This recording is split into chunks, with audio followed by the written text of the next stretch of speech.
शुक्रिया रजत जी। पंजाब के सीएम चरणजीत सिंह चन्नी कह रहे हैं किसान शांतिपूर्वक तरीके से आए थे, लेकिन वीडियो में साफ नजर आ रहा है रोड को ट्रैक्टर ट्रॉली से ब्लॉक किया गया। एक नहीं, दो नहीं, 20-20 ट्रैक्टर्स मौजूद थे। फ्लाईओवर के आगे गाड़ी निकल ही नहीं सकती थी। इतना कुछ हो रहा हो और पंजाब पुलिस को पता ही ना चले, ऐसा तो हो नहीं सकता। प्रधानमंत्री के रूट के दोनों तरफ पुलिसकर्मी मौजूद होते हैं। पुलिस चाहे तो ट्रैक्टर दूर की बात, कोई भी आदमी इस रूट के बीच में नहीं आ सकता है। प्रोटोकॉल नंबर 1, प्रधानमंत्री की कार ऐसे बीच सड़क पर रोकी नहीं जा सकती। प्रोटोकॉल नंबर 2, सरकारी दौरे पर पीएम के साथ राज्य के सीएम मौजूद होते हैं। प्रोटोकॉल नंबर 3, पीएम के रूट की जानकारी टॉप अफसर के पास होती है। प्रोटोकॉल नंबर 4, पीएम के काफिले के वक्त दोनों तरफ पुलिसकर्मी मौजूद होते हैं। प्रोटोकॉल नंबर 5, प्रधानमंत्री की कार के पास कोई भी नहीं आ सकता।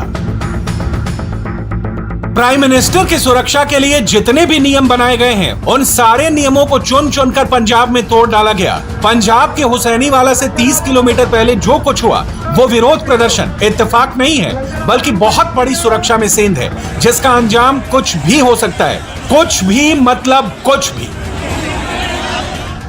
प्रधानमंत्री की सुरक्षा सिक्योरिटी एजेंसियों की सबसे बड़ी जिम्मेदारी होती है। जब से मोदी पीएम बने हैं, तब से सुरक्षा के इंतजाम और भी कड़े किए गए हैं, क्योंकि आतंकवाद से लेकर पाकिस्तान तक हर तरफ से प्रधानमंत्री पर खतरा है। देश के प्रधानमंत्री जब कहीं पर जाते हैं तो सुरक्षा के मद्देनजर उसके 2 रूट तय किए जाते हैं, ताकि अगर प्लान 1 में कोई गड़बड़ हुई तो तुरंत प्लान 2 एक्टिवेट हो जाएगा। सबसे पहले जानिए प्रधानमंत्री का फिरोजपुर दौरा कैसे प्लान किया गया था। प्रधानमंत्री को दिल्ली से एरोप्लेन से बठिंडा एयरफोर्स स्टेशन पहुंचना था। वहां से वो हेलीकॉप्टर से हुसैनीवाला जाते। सुरक्षा के मद्देनजर इस रूट को रूट 1 माना गया। प्लान ए लॉन्च भी ऐसे हुआ। पीएम तय वक्त पर बठिंडा पहुंच गए, लेकिन मौसम खराब होने की वजह से मोदी को 20 मिनट तक इंतजार करना पड़ा। मौसम की वजह से प्लान बी एक्टिवेट किया गया। सुरक्षा एजेंसी मौसम से लेकर हर एक बात का खास ख्याल रखती है। अगर पीएम मोदी हेलीकॉप्टर से भी हुसैनीवाला जाते तो बठिंडा एयरफोर्स स्टेशन से 2 MiV-17 टेक ऑफ करते, ताकि दुश्मन को यह पता नहीं चले कि पीएम आखिर किस हेलीकॉप्टर में बैठे हैं। प्लान बी के तहत प्रधानमंत्री प्लेन से दिल्ली से बठिंडा आए। बठिंडा से रोड से हुसैनीवाला जाना था, फिर वहां से फिरोजपुर में रैली को संबोधित करते। बठिंडा एयरफोर्स स्टेशन से हुसैनीवाला राष्ट्रीय शहीद स्मारक जाने के 3 रूट हैं, रूट 1, रूट 2, रूट 3। सुरक्षा के लिहाज से पीएम किस रूट से जाएंगे ये सिर्फ टॉप अफसर को ही मालूम होता है। दूसरे रूट से भी डमी काफिला रवाना किया जाता है, लेकिन हुसैनीवाला से 30 किलोमीटर पहले वो हुआ जिसने पूरे देश को हिलाकर रख दिया। Video number 1, video number 2, video number 3। ये तीन वीडियो बता रहे हैं कि कैसे पीएम के रूट की सीक्रेट जानकारी लीक की गई, कैसे प्रधानमंत्री के सुरक्षा के साथ पंजाब में समझौता किया गया और कैसे पीएम की जान को खतरे में डाला गया। अब पूरी डिटेल ग्राफिक्स के जरिए समझिए। उस वक्त क्या हुआ और क्या हो सकता था।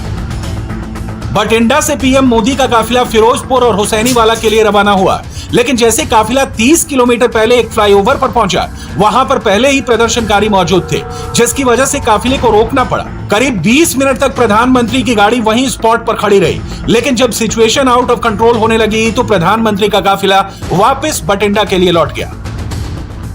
हम मौजूद हैं फिरोजपुर हाईवे के ऊपर। ठीक इसी हाईवे पर 12 साढ़े 12 बजे के आसपास प्रधानमंत्री नरेंद्र मोदी का काफिला को कुछ किसान संगठनों के द्वारा रोकने की यहाँ पर रोका गया है। 15 से 20 मिनट तक प्रधानमंत्री नरेंद्र मोदी यहाँ पर फंसे रहे और बाहर जो किसान संगठन के जो लोग थे वो उनको घेर कर यहाँ पर खड़े रहे। अगर हम यहाँ पर तस्वीरें दिखाएं यहाँ पर, तो आप ये देख सकते हैं कि यहाँ पर अभी भी जो बीजेपी के जो झंडे हैं वो यहाँ पर गिरे हुए हैं और यही वो रास्ता है। आप अगर मैं दिखाऊं यहाँ पर, तो ये बीजेपी के झंडे हैं वो यहाँ पर फेंके गए हैं फाड़ कर। उसके अलावा थोड़ी दूर और आगे जाऊं तो आप देख सकते हैं कि ये जो गले में पहनने वाली पट्टियां हैं वो यहाँ पर गिरी हुई हैं, जो बीजेपी के कार्यकर्ताओं के गले में थी। ये निशान जो बता रहे हैं ये यहाँ पर अभी भी ऐसे की ऐसे पड़ी हुई हैं। तो ये काफिले के ऊपर यहाँ पे फ्लाईओवर जो है, फ्लाईओवर जब ये काफिला पहुंचा है तो उसके बाद जो किसान जो संगठन के जो लोग थे वो यहाँ पर पहुंचते हैं। 15 से 20 मिनट तक काफिले को यहाँ पर रोका जाता है। और यहीं से आगे के अगर मैं आपको तो रोड दिखाऊं तो ये जो रोड है सीधा हुसैनी वाला की तरफ जाता है। और यहाँ से प्रधानमंत्री ये जो रोड है सीधा हुसैनी वाला की तरफ जो ये रोड जो है वो जाता है। और यहीं से कुछ ही दूरी पर यहाँ से कम 30 किलोमीटर दूर जो है वो हुसैनी वाला बॉर्डर पड़ता है। बहरहाल यहाँ पर क्योंकि जिस तरह से आज जो यहाँ पर जो घटना हुई है, जाहिर तौर पर पंजाब सरकार से जो है जवाब तलब किया गया है केंद्रीय गृह मंत्रालय की तरफ से। और यह भी पूछा गया है कि जब रोड क्लियरेंस नहीं था तो आखिरकार प्रधानमंत्री की सुरक्षा में इतनी बड़ी चूक कैसे होने दी गई, क्यों यहाँ पर उनको क्लियरेंस दी गई। और एसपीजी जो उनके साथ सुरक्षा में तैनात थी उन्होंने तुरंत गाड़ी को चारों तरफ से घेर लिया। और जो यहाँ पर बताया यह भी जा रहा है कि पुलिस को हल्का लाठीचार्ज भी प्रयोग करना पड़ा। लेकिन सवाल उठता है कि क्या प्रधानमंत्री के काफिले में इतनी बड़ी चूक, उनकी सुरक्षा में सेंध लगना पंजाब सरकार के कामकाज पर सवाल नहीं उठाता है? हिंदुस्तान के इतिहास में ऐसा पहली बार हुआ है जब प्रधानमंत्री को ही आगे जाने का रास्ता ना मिला हो, पीएम के काफिले को ऐसे यू टर्न लेना पड़ा हो। जिसने भी ये देखा वो मोबाइल में इसको रिकॉर्ड करने लगा।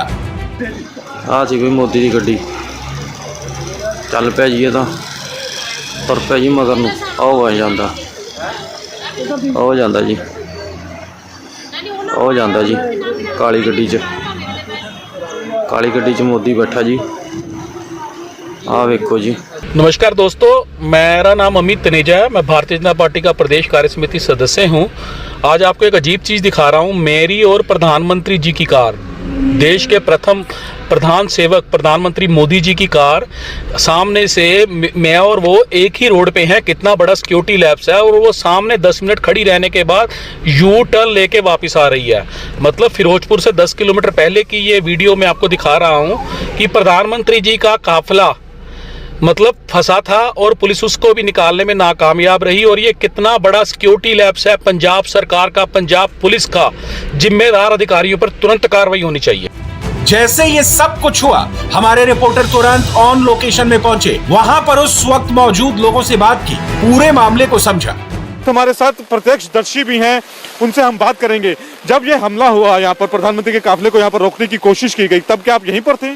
जी हाँ, मैं यहाँ से गुजर रहा था अपने किसी काम के लिए, मैं यहीं था उस वक्त। तो कहाँ के रहने वाले हैं आप? मैं वैसे तो जलंधर का रहने वाला हूँ। मैं अपने किसी काम से आज यहाँ पर आया था। मुझे नहीं पता था कि इसी रोड पे रैली है। तो बाद में जब पता चला कि ये काफिला प्रधानमंत्री जी का है, लेकिन मुझे ये लग रहा कि ये सियासत की जा रही है। कुछ लोगों ने यहाँ पर ये भी बोला कि ये किसानों का शायद काफिला है, लेकिन किसानों के नाम से ये राजनीति की जा रही है।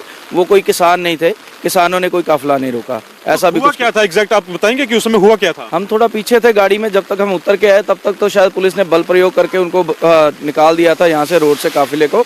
लेकिन उन्होंने काफिला रोका। मैं तो ये बोलना चाहूंगा, प्रधानमंत्री जी पूरे देश के प्रधानमंत्री है, चाहे वो किसी भी पार्टी। ये भी बताया जा रहा है कि पीछे किसान संगठनों द्वारा कुछ लंगर का भी इंतजाम किया गया था। जी बिल्कुल, वो तो है ही। मैं अभी जलंधर से आ रहा हूँ, तो जलंधर से यहाँ तक कम से कम 10 जगह लंगर जो है चल रहे हैं। शायद इसी रैली की वजह से चल रहे होंगे। तो वहाँ मैंने कोई ऐसा विरोध नहीं देखा, कोई कुछ नहीं देखा। लेकिन यहाँ जब हम पहुँचे तब तक शायद टाइम था प्रधानमंत्री जी का यहाँ पहुँचने का। तब जब यहाँ पहुँचे हैं तब यहाँ पूरा शोर मच चुका था और गाड़ियाँ खदेड़ भी दी गई थी। इस वीडियो को गौर से देखेंगे, पीएम मोदी के काफिले की दूसरी तरफ रोड पर कुछ लोग दिखाई दे रहे हैं। वो चिल्ला रहे हैं और गाड़ी के बेहद पास हैं। ये देश के प्रधानमंत्री की सुरक्षा में सबसे बड़ी लापरवाही है। प्रदर्शनकारी की भीड़ में कोई भी मौजूद हो सकता था। अगर आप मैप में फिरोजपुर को देखेंगे तो पाकिस्तान बॉर्डर से बिल्कुल लगा हुआ है। ऐसे में पाकिस्तान भी इसका फायदा उठा सकता था।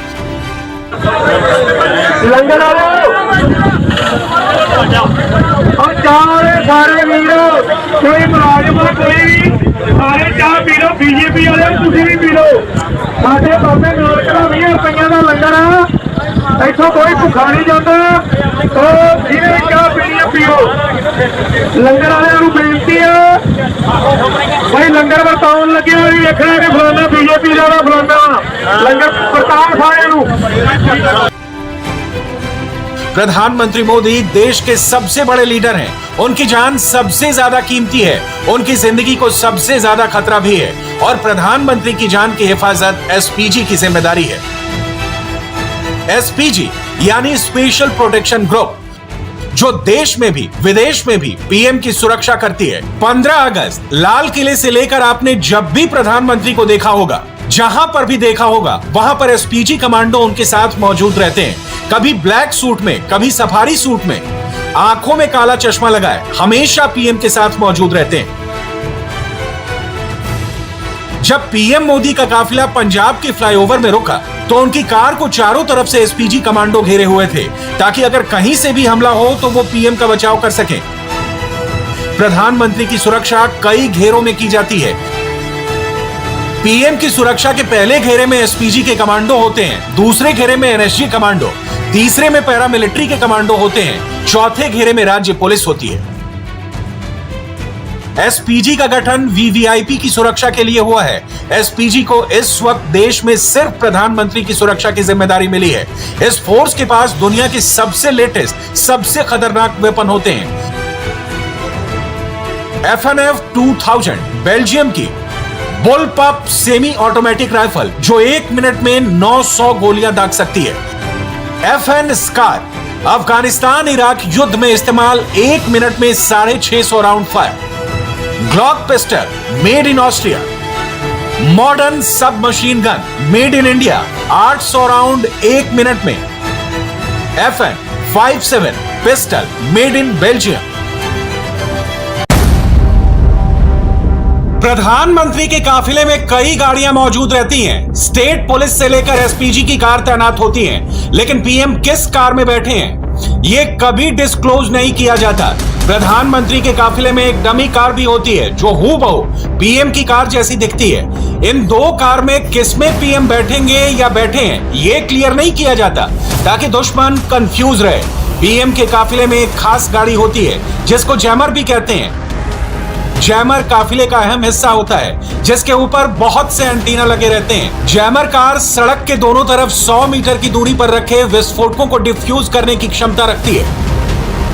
पीएम के काफिले में कम से कम 100 सुरक्षाकर्मी हर वक्त मौजूद होते हैं। जिस वक्त प्रधानमंत्री मोदी का काफिला हुसैनी वाला के लिए रवाना हुआ, तो उसमें सबसे आगे पंजाब पुलिस की गाड़ियां थी, जिसका काम था रूट को क्लीन करवाना। लेकिन इस काम में पंजाब पुलिस नाकाम रही। मोदी का पंजाब दौरा सरकारी था। तभी बठिंडा एयरबेस में पंजाब के वित्त मंत्री मनप्रीत सिंह बादल पीएम को वेलकम करने पहुंचे थे। इस कार्यक्रम में सीएम चरणजीत सिंह चन्नी को भी मौजूद रहना था। पंजाब सरकार के मुख्य सचिव की मौजूदगी जरूरी थी। पंजाब सरकार के क्षेत्रीय एमएलए को भी उपस्थित होना था, लेकिन वहां पर कोई मौजूद नहीं था। इसके अलावा किस रूट से मोदी को हुसैनी वाला फिरोजपुर जाना है, ये कैसे लीक हुआ, इस सवाल की नेशनल लेवल में जांच जरूर होगी। क्योंकि जब भी पीएम रोड के रास्ते से कहीं जाते हैं तो अचानक फैसले नहीं लिए जाते हैं, बल्कि 4-5 दिन पहले बाकायदा रिहर्सल तक की जाती है। इतनी तैयारी होने के बाद भी प्रधानमंत्री की गाड़ी को ऐसे रोकना साजिश की तरफ इशारा करता है।